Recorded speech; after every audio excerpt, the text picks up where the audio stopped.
శ్మశానంలో ఆయన కూర్చోపోతే ఉగ్రభూతాలు వచ్చి ఓళ్ల మీద పడిపోయి ప్రజల్ని సత్కార్యాలు చెయ్యనివ్వమని అక్కడ కూర్చుని తాండవం చేసి వాళ్ళని కూర్చోబెడతాడు.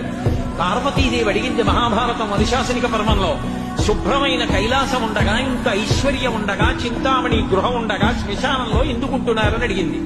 అడిగితే ఆయన చెప్పాడు, పార్వతి బతికున్న నాళ్లు అన్ని చోట్లకి వెడతారు, ఏమీ తోచట్లేదు, శ్మశానానికి వెళ్ళొద్దామని ఎవరు రారు పార్వతి.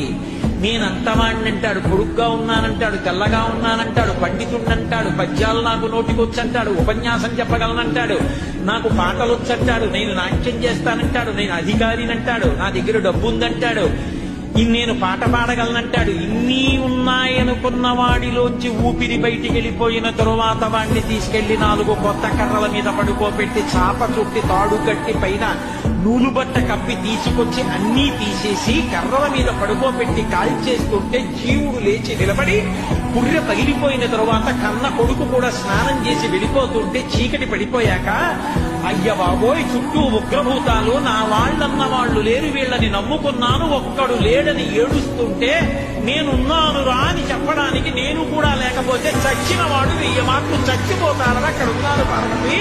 నా కర్మకాలక్కడైనా